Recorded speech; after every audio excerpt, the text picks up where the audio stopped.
Here we go once again, fighting the same old battle, and we're going to put an end to this shit. Others fearful of a strong national government. The Bill of Rights came into effect in December of 1791, after ratification by 3/4 of the state legislatures, and contains the first 10 amendments. These are considered the benchmark laws, inviolate, untouchable, and irrevocable. Now, why did I put that up there? You got a guy, well, you got your stupid presidents and all your other butt kissers walking around saying, oh, gun laws are not absolute. The Second Amendment is not absolute. I go, whoa, buckwheat. You're trying to tell me that my Constitution is not absolute? Well, if that's the case, you can't be the president.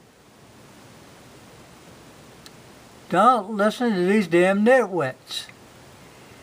Your Second Amendment, all your Bill of Rights people, all of it, they are untouchable. Untouchable. Good Lord.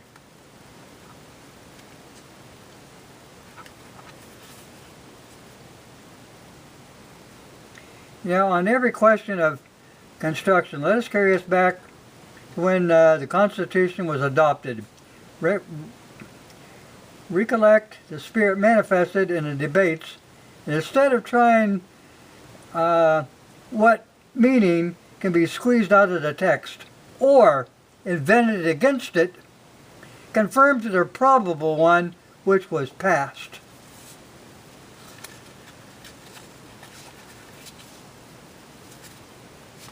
Blackstone even said, he describes the right to bear arms as being for self-preservation and for defense, and self-defense as being the primary law of nature, which cannot be taken away by law of society, the natural right of resistance and self-preservation, which are the sanctions of society, and laws, when they are found insufficient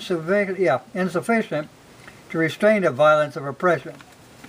Like all that rioting and stuff out there in Oregon and Washington that time, people have to be armed. Your government has no bearing whatsoever on your firearms. They never have, they never will. Liberty is the right of all human beings, and their government is established to protect those rights, not regulate them. You cannot regulate a right of way, even in the name of public safety. And you can't change a right into a privilege. Remember this, anything mandatory is the opposite of liberty.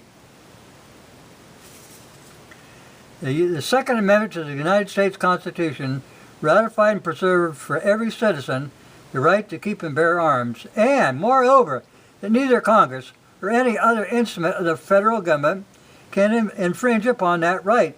They are constitutionally barred. Get that in your head. All these firearm laws are junk.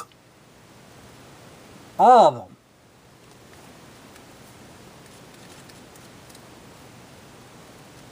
them. Sad, it's sad, it's sad, it's sad, it's sad. You've got to keep reminding the people. Never accept the government's infringing upon your freedoms as necessary or justified. It's also very unconstitutional to legislate a right out of existence. They can't do that either. The Second Amendment is absolute. Everything in the Constitution is absolute.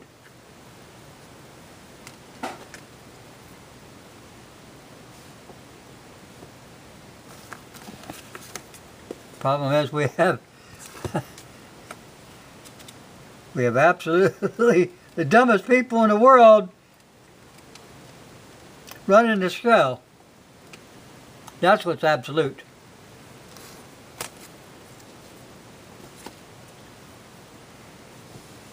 I'll put a link to this. Like I said, when someone says that they're the benchmark laws they're untouchable and irrevocable, you know somebody's on the right track. Somebody has something right. And this stuff about, oh, gun laws aren't absolute. The Second Amendment is not absolute. And like I said, what Biden is saying, he doesn't believe the Constitution itself is absolute. We need to send these guys back to school. You know, they get voted into office. Nobody ever ask them, hey, did you ever read the United States Constitution, the Bill of Rights, the Declaration of Independence? One thing I found out in life, you know, you think all these people are constitutional lawyers. Ask them where they studied at. What did they study? A lot of them went there and never studied the Constitution. They only studied what other judges and lawyers had said about the Constitution, making them people the law and not the Constitution itself.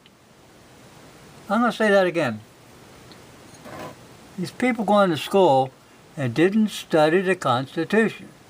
They only studied what other judges said about the Constitution, thus making that judge the law and not the Constitution itself. Thanks for listening, thanks for watching, and good luck.